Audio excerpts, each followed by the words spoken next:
We're diving into a topic that's been on my mind for quite some time: how the players are now paying for the developers' mistakes in The Division 2. If you value real talk that doesn't pull punches for the developers, stick around because we're going to break it all down. From the introduction of seasonal characters to why it was dead even before it was an idea. We'll cover the key elements that make or break a looter shooter like The Division 2. Oh boy, strap in folks, it's about to get real spicy. The devs have been dropping the ball so hard, they should get a trophy for it.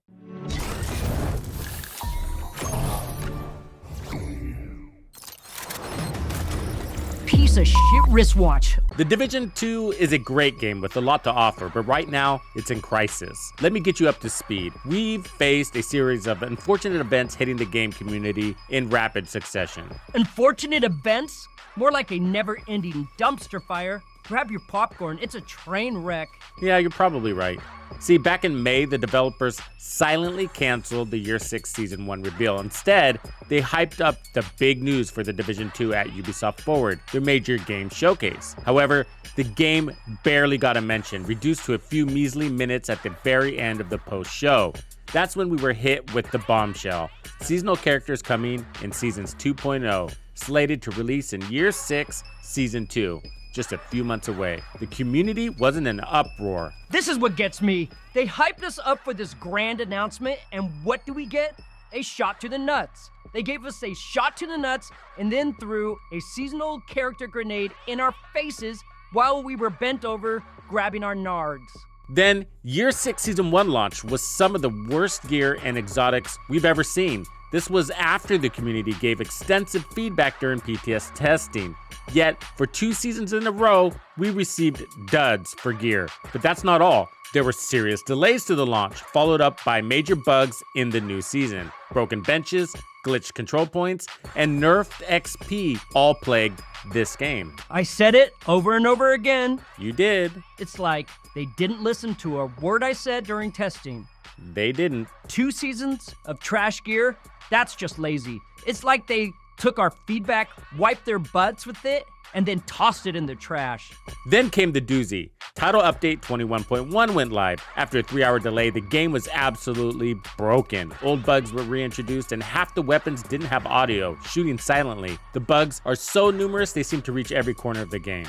All this while the game has been losing players since the introduction of the idea of seasonal characters. A month into the season and we have yet to have a stable game. Communication from the devs on this? Practically non-existent. The known issues board is not up to date and Twitter is eerily quiet. And now, after months of silence since the bomb was dropped, the devs gave us this notice.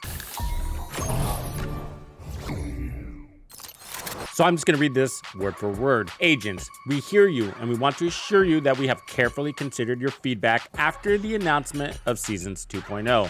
After a thorough examination and discussions with the team, we have decided to reevaluate Seasons 2.0 with particular attention to seasonal characters with the goal of progressing without them. This change will not impact the previously announced Year 6 plans, but it will require us to assess the changes necessary to the new seasonal experience, which will be integrated with Year 6 Season 2 this fall. Once we have ironed out the final details, we will return with more information, a live stream, and a PTS. Thank you for making your voices heard and your continued support as we work to improve the Division 2 experience to serve our community, the dev team. So they haven't confirmed they're backing out of seasonal characters, but that is their goal. Personally, I'm shocked. I've never seen them do such a huge 180. Backing out now? Jesus! That's like throwing a lifeboat off the Titanic after it's already sunk. They must have realized they were losing players faster than they could count. Here's the deal, and why the developers are struggling with the Division 2 right now. Let's start with the basics. A good live service game, especially a looter shooter like the Division 2, needs to nail a few key things. The gameplay loop must be fun and satisfying. That's a given, but there's more to it than just that. Players need reasons to keep coming back, incentives to stay engaged, and a sense of progression that feels rewarding. The gameplay loop has to be fun. If the core mechanics of shooting, looting, and exploring aren't enjoying, nothing else matters. And bugs play a role here, so if you have a bunch of bugs in the game, then it breaks this. But assuming everything's in place, the real challenge is deeper. Why will players keep coming back? What makes them stay engaged. This is where the incentives and progression come in. The key is to find a balance where new content is exciting, but the old content still holds value. To understand why The Division 2 struggled with its seasonal characters concept, we need to look at 4 essential rules that any successful looter shooter must follow. First and foremost, you have to respect the player's time.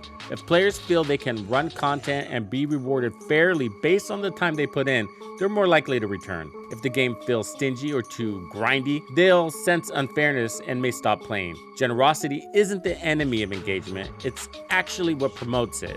This applies to the overall game and each individual game mode as well. Secondly, the small grinds or micro grinds need to serve a larger purpose. Each small task should contribute to a bigger goal. If the micro grinds aren't connected to a larger sense of progression, players will feel like their efforts are futile. It's not just about getting a specific gun for the sake of having it. That gun should help them defeat a boss or clear content faster, which then helps them achieve something even greater. For example, the Descent game mode's main reward is the unique blueprints, but they don't really connect to a greater sense of progression. In the end, it feels like I have it just for the sake of having it, which is nice, but not connected to a linear progression system. Rule number 3, communication must be honest, upfront, two-way, and frequent. Players need to understand the direction of the future of the game they're investing hundreds of hours and dollars into. They need to be able to voice their concerns and know they're being heard. Developers should justify their decisions out loud and ensure they do it in regular intervals. And then rule number 4, be bold with future content. If you've created an addictive gameplay loop, respected players' time, connected micro grinds to macro progression, and fostered an open communication system, you should have earned enough player loyalty to introduce disruptive new content, such as seasonal characters, new gear, new bosses, and new challenges. Concepts like this should be exciting. Now, let's talk about The Division 2 and where it all went wrong. The developers lost the players' trust a long time ago and continued to keep it that way. Starting back in 2021, they only released recycled seasons while keeping players in the dark about the future of the game. When they finally started to introduce new content, we got game modes like Countdown, The Descent, Paradise Lost. Countdown and Paradise Lost aren't bad, but huge undertakings like The Descent cost massive amounts of dollars.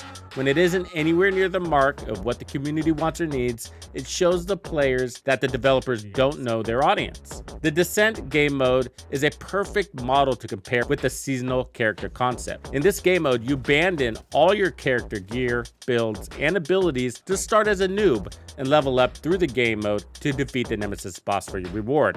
It takes at least 30 minutes to grind there, and when you beat him, you get just a single exotic, some credits for the vendor, and a chance for a rare blueprint. It doesn't feel rewarding, fair, or worth your time. In contrast, Countdown is a casual game mode for groups of 8 players that's easy to jump in. At the end of this 15 to 20 minute run, you get 50 pieces of gear, including targeted loot drops, named items, and credits to spend at the vendor for exotics or named gear. It feels very rewarding. Even though some might argue it's not the most fun game mode to play on repeat, it serves a valuable purpose as the best gear and exotic farm in the game. Yeah, Countdown is where it's all at. Quick, rewarding, and you actually feel like you've accomplished something. Descent feels like a punishment. Yeah, it does. We have Kenley College, the Descent, and the Summit, which are extensions of the game that are basically broken. They have been abandoned by players because they don't follow the rules of a good looter shooter, and this disappointing content breaks players' trust. So now that the developers are backtracking on the seasonal characters concept, it's the player base that is going to pay for their error. Massive started developing these concepts many months ago before they even told us about it, and it cost millions in upfront investment. Although they heard the community's concerns, it was a business decision that changed the direction. They likely calculated ROI based on player abandonment and realized that the time to see a return on the development dollars wasn't justifiable to release the seasonal characters model. In other words, by losing fewer players, they'd make more money. But now those dollars and time are spent, and we are going to get Manhunt 2.0 and the other things that we're working on, including the coming DLC. Seasons 2.0 is likely a wash. We desperately needed a new seasonal structure. I, for one, was more excited for a refresh here than the DLC coming.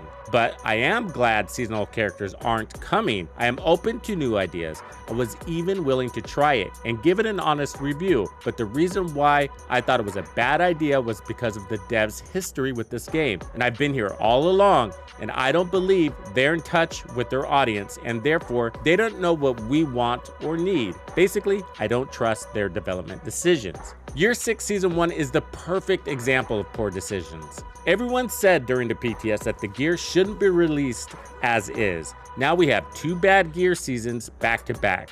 Project Resolve was supposed to fix 2,000 bugs and make a more stable game. The very next season, we are worse off. They extended seasons from 3 to 4 months to create more stable updates, and that hasn't been achieved. I made a video just a little while ago that covered why people play old games like The Division 2, even now. This came up at GDC. Just 66 titles saw 80% of all playtime in 2023, and most of them were older games. All you really need to do is focus on your core audience, as Nintendo proves time and again. Why do we have 8 Mario Kart games? The core gameplay loop of Mario Kart has remained largely unchanged, and people keep enjoying it. They have a loyal audience, and they keep feeding that audience what it wants, year after year. The same goes for movies like Fast and Furious. How many titles are there now? 10. It's all about giving people what they want. That's what the Division franchise must do moving forward. If the developers don't know what that is, they need to listen better and interpret the metrics more effectively. Look, I want bold, new, disruptive content too, but I don't trust the developers will hit the mark. We know a DLC is around the corner, and then the Division 3.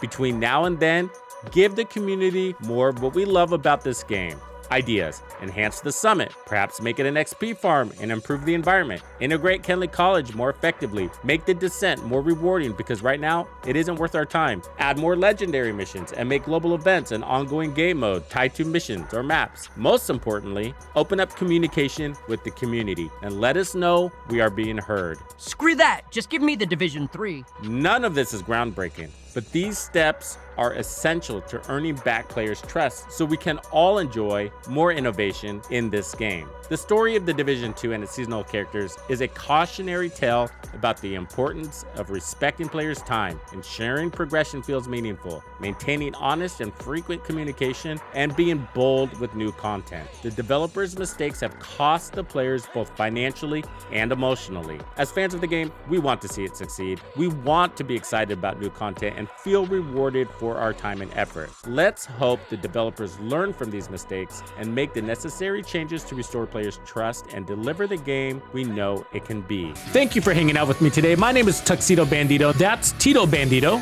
What's crack-a-lackin'? This was another episode of The Division 2. If you found this video helpful, subscribe, like, and turn on notifications to ensure you don't miss out on the fantastic experiences waiting for you in The Division 2. And if you like builds like this, check out the recommended build video I have here for you. If you have anything you want to see covered, be sure to let me know in the comments below. And thank you to all the channel members and donors who make everything possible. Tux Nation wouldn't be without you. When you buy a game from Ubisoft, enter the creator code Tuxedo Bandido to support the channel. Easy peasy. Now maybe this cheapskate can afford to sign me up for that dating app I've had my eyes on.